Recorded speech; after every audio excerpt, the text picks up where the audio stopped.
अनिरुद्ध शिक्षण प्रसारक संस्थेचे बाल Shivaji English medium school Kankavli आणि मुक्तांगण प्री प्रायमरी स्कूल इयत्ता 10वीची 100% निकालाची परंपरा, अनुभवी व तज्ञ शिक्षक आणि मार्गदर्शक स्टाफ, शास्त्रीय संगीत आणि हार्मोनियम वादन, शास्त्रीय नृत्य, योगशास्त्र, विविध प्रकारचे मार्शल आर्ट खेळांची राज्य आणि राष्ट्रीय स्तरावरील निवडीसाठी तयारी करून घेणारी शाळा, शालेय सहली आणि विविध ठिकाणांना क्षेत्रभेटी, अद्ययावत व प्रशस्त खेळाचा मैदान, आधुनिक व सुरक्षित वाहतूक व्यवस्था, संपूर्ण वायफाय कॅम्पस, नवीन राष्ट्रीय शैक्षणिक धोरणाद्वारे निर्धारित NCERT पूर्व प्राथमिक अभ्यासक्रम, आंतरराष्ट्रीय स्तराचा अभ्यासक्रम, कोडिंग आणि संगणकीय कौशल्य, डिजिटल क्लासरूम, लीड अंतर्गत राष्ट्रीय स्तरावरील स्पर्धा आणि मार्गदर्शन वर्ग.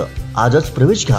प्रवेशासाठी संपर्क अनिरुद्ध शिक्षण प्रसारक संस्थेचं बाल Shivaji English medium school Kankavli आणि मुक्तांगण प्री प्रायमरी स्कूल अप्रतिम नगर, सापळेबाग, जानवली, कणकवली.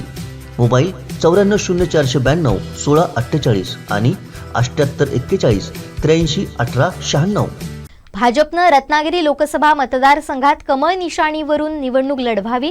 निवडणूक कधीही लागली तरी विजय भाजपचाच होणार असा विश्वास भाजप जिल्हाध्यक्ष राजन तेली यांनी व्यक्त केलाय. मोदी ॲट 9 अंतर्गत भाजपच्या महाजनसंपर्क अभियानात ते बोलत होते. गेल्या 30 तारीखला मेच्या मोदींना 9 वर्षाचा कार्यकाळ पूर्ण झाला आणि ह्या 9 वर्षाच्या कार्यकाळामध्ये 2014 पूर्वीचा भारत आणि 2014 नंतरचं नवीन भारत हे चित्र सर्व लोकांना या ठिकाणी समजण्यासाठी अनेक कार्यक्रम पार्टीने या ठिकाणी दिलेले होते. सिंधुदुर्ग आणि रत्नागिरीमध्ये विशेष करून आम्ही सिंधुदुर्गामध्ये जे कार्यक्रम दिलेले होते त्यात बुद्धिजीवीचं संमेलन होतं, व्यापाऱ्यांचं संमेलन होतं, त्या ठिकाणी पत्रकार परिषदा होत्या, अनेक विषय, विकास पर्व होतं. ह्या सगळेच कार्यक्रम जे पार्टीने दिले होते ते 100% कार्यक्रम हे भारतीय जनता पक्ष सिंधुदुर्गच्या वतीने या ठिकाणी पूर्ण करण्यात आले. आज मी एक ठिकाणी विनंती करण्यासाठी या ठिकाणी उभा आहे.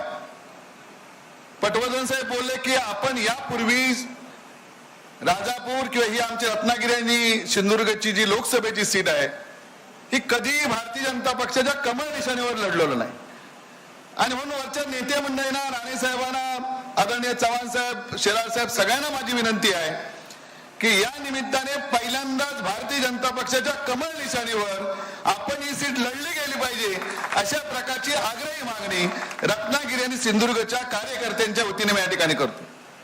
कोकणातल्या ताज्या घडामोडी आणि लाईव्ह अपडेट्ससाठी फॉलो करा कोकणचं नंबर 1 महा चॅनल कोकण 7 लाईव्हचं फेसबुक पेज.